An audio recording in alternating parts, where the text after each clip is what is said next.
Amarchinta municipality కేంద్రానికి 500 ఇందిరమ్మ ఇల్లు మంజూరు చేయాలని తెలంగాణ వ్యవసాయ కార్మిక సంఘం జిల్లా ఉపాధ్యక్షుడు ఎస్ అజయ్ డిమాండ్ చేశారు. బుధవారం ఆయన అమరచింతలో విలేకరులతో మాట్లాడుతూ ఇటీవల మంత్రి డాక్టర్ వాక్రి శ్రీహరి అమరచింతకు 500 ఇండ్లు కేటాయిస్తానని ఇచ్చిన హామీని నిలబెట్టుకోవాలని ఆయన డిమాండ్ చేశారు. కార్యక్రమంలో తెలంగాణ వ్యవసాయ కార్మిక సంఘం నాయకులు తెలుగు మాసన్న రమేష్, రాజేష్, సంజీవ, రాజ్ రత్నంతో పాటు తదితరులు పాల్గొన్నారు. 24 ప్రొసీడింగ్స్ మాత్రమే మంత్రి పర్యటన సందర్భంగా ఇచ్చిండ్రు. అట్లాగే 2008లో ఆదర్శ గ్రామం ఇందిరమ్మ ఇండ్లు వచ్చినాయని చెప్పి చాలామందికి అనర్హులు అని చెప్పి ఈరోజు ఇండ్లు రావని చెప్పి అర్హులు ఉంటే కూడా చెప్తా ఉన్నారు. కాబట్టి పాత నిబంధనలు ఉన్నటువంటి 2008 ఆదర్శ గ్రామంలో కేవలం 80,000 రూపాయలు ఇచ్చిండ్రు. అది కూడా దళారులే 50% ఈరోజు తిన్నటువంటి పరిస్థితి ఉంది. అధికారులు కొంత పర్సెంటేజ్ నాడు తిన్నది ఉంది. లబ్ధిదారులకు ముట్టింది 20-30,000 రూపాయలు కూడా సరిగ్గా ముట్టలేదు. సిమెంట్ కూడా బ్లాక్లు అమ్ముకున్నటువంటి పరిస్థితి ఉంది. 16 ఏళ్ల కిందట ఇంట్లో ఇప్పుడు రావని చెప్పి చెప్పడం ఎంతవరకు ఇది న్యాయం అని చెప్పి కూడా మేము ప్రశ్నిస్తూ ఉన్నాం.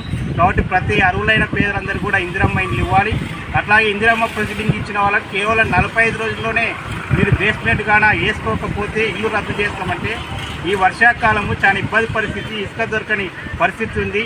అట్లాగే ఖమ్మం జిల్లాలో మహిళా సంఘాల ద్వారా బేస్మెంట్ వేసుకోవడానికి కూడా రుణాలు ఇప్పిస్తున్నటువంటి పరిస్థితి ఆ జిల్లాలో ఉంది. అదేవిధంగా రాష్ట్ర వ్యాప్తంగా కూడా మహిళా సంఘాలు కానీ శ్రీనిధుల ద్వారా కానీ ఈ ప్రభుత్వం చొరబాటు చేసుకొని దాన్ని స్పందించి వాళ్లకు ₹1,00,000 కూడా మొదటగా లోన్ ఇస్తే బేస్మెంట్ బిల్లు వచ్చిన తర్వాత వాళ్ళకి కట్టుకోవడానికి అవకాశం ఇవ్వాలి. అట్లాగే 45 రోజుల బేస్మెంట్ అనేది అసాధ్యం. కాబట్టి కనీసం 5 నెలలన్నా కాలపరిమితికి పెంచాలని చెప్పి అర్హులైన పేదలందరూ కూడా ఇందిరమ్మ ఇల్లు మంజూరు చేయాలని, లేకుంటే దీనిపైన మా సంఘం ఆధ్వర్యంలో పెద్ద ఎత్తున ఆందోళన చేస్తాం. చాలా దళారులు ఈరోజు ఇబ్బంది పెడతా ఉన్నారు. కాబట్టి ఖచ్చితంగా ఏదైతే మంత్రి స్వయంగా ఇక్కడ వచ్చినటువంటి పర్యటన సందర్భంగా హామీ ఇచ్చిండు, అమరచింతకు 500 ఇండ్లు మంజూరు చేస్తామన్నారు. ఆ విధంగా అయితే ఒక్కో వార్డుకు 50 ఇండ్లు వస్తాయి. కాబట్టి వెంటనే అర్హులను మళ్ళీ గుర్తించి ఆ పాత ఇందిరమ్మ ఇండ్లకు లింకు పెట్టకుండా అర్హులైన ప్రతి పేదలకు ఇల్లు ఇవ్వాలని చెప్పి మేము డిమాండ్ చేస్తూ ఉన్నాం, తీసుకోవాలని కోరుతూ ఉన్నాం.